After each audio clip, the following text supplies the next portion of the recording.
In this class, we're going to look at another one of those typically linear algebra things related to generalizations. In fact, we're going to look at something called inner products, and even though the name inner product may look fairly exotic and a little bit unusual, just like the names of these cities, which are actually in the French Alps and are very beautiful, the concept relates to something that you're very familiar with. Just like you probably are very familiar with Rocky Mountains and snow and skiing and so on and so on. So let's have a look at what these inner products are. Well, what they're related to is something that, again, you have worked with for a long time, namely the dot product. Remember the usual Euclidean dot product? What do? We take two Euclidean vectors of the same dimension, and so each one of them is a set, an ordered set of n numbers. And what we do is we multiply the numbers in the same position, and then we add up all the products. So this is fairly familiar. We've used that before. Well, what have we used it for? Well, we have used this product to define or to actually reconstruct a number of geometrical concepts, like for instance length. Remember, the length of a vector is going to be given by the square root of the dot product of the vector with itself. Well, in low dimensions, this is something that we want to prove, and it's fairly easy to prove. In a higher dimension, it's something that we're using to define the length, or as we call it, the norm of a vector in higher non-geometrical dimensions. Same idea with angles. For angles in low dimensions, we found out that the angle between two vectors can be computed as the inverse cosine of the dot product divided by the product of the lengths. So both the numerator and the denominator actually can be written in terms of dot products. In higher dimensions, we use this to define what we mean as the angle between two, say, 17-dimensional vectors, because there is no geometry there, or none that we can see anyway. And so we had to define what we mean. And once we have lengths and angles, then it's easy to also look at projections. And once again, in low dimensions, we proved that the projection of a vector u on another vector v is given by this formula, which involves dot products again. So the idea here, oh, and by the way, these three things are all related also to that picture I was showing you earlier. Lengths, well, that has to do with distances, and angles, well, you can have all kinds of angles that in the picture itself, as well as having to do with the perspective of the picture and so on and so on. And projection, well, think of the shadow that those signs might draw on the ground and so on and so on. So again, all of these things in low dimensions have very physical, very concrete meaning. But the question is, can we extend these geometric ideas to general vector spaces? Notice that we have already extended it from geometric vector spaces to higher dimensional ones where the geometry is not clearly visible. Can we do even more than that? And that's what inner products actually do.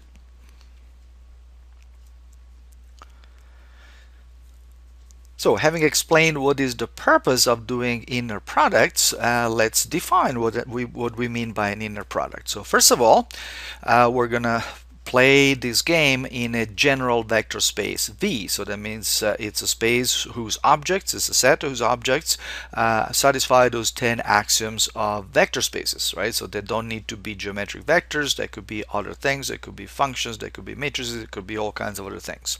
Now, what we're going to define as an inner product, well, we have to go back to the core of the dot product, right? What is the dot product? Well, the dot product takes two vectors and puts them together to create a number, right? So we're going to do the same thing here. So we're going to associate to each pair of vectors u and v in this vector space a scalar that we're going to represent with these angle brackets here. So that certain familiar things hold, okay? So we're going to call them again axioms, just like we call them for vector spaces. But think of them as just four basic facts that are true about the regular dot product and that we want to be true for this more generalized product. And if we can, and in fact, mathematicians have chosen these axioms so that if those axioms are true or are valid in the particular vector space we're looking at, then a lot of the geometry that we know from low dimensional Euclidean spaces is going to translate into similar facts in these more general vector spaces. By the way, the angle bracket thing is a convention that we're using in this course. Your textbook uses as well.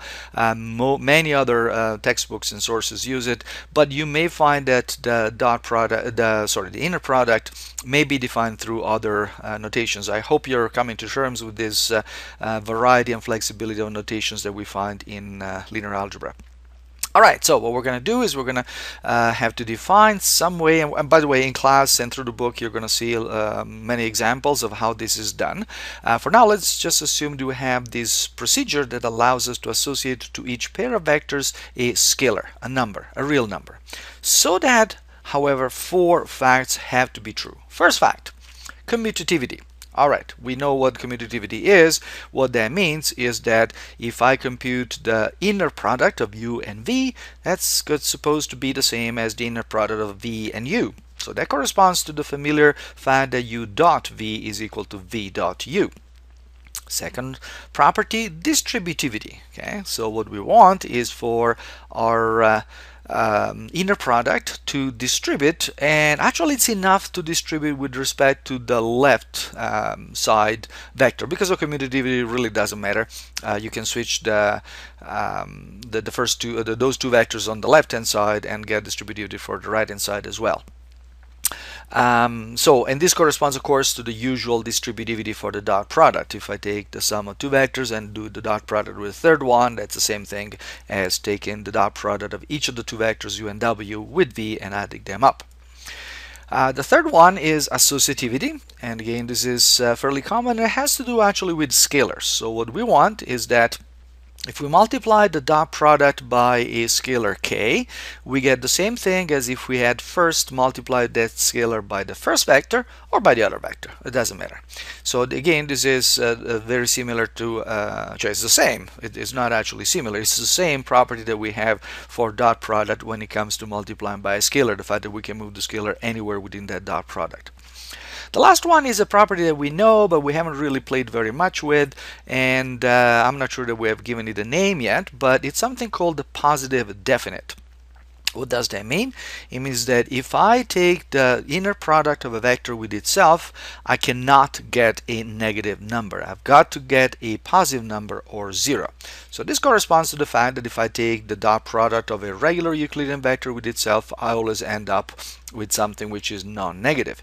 In fact, we want something a little bit more. Remember, in Euclidean vectors, what is the only time when that dot product ends up being 0 from the same vector? So if I take a vector, dot multiplied by itself, when is the only time when I end up with 0? Well, that's if I start with 0, right? Well, part of the definite the positive definite property or axiom for an inner product is that the same must hold. So in other words, the inner product of a vector with itself is equal to 0 if and only if the vector itself is 0. Any other vector will provide a positive inner product.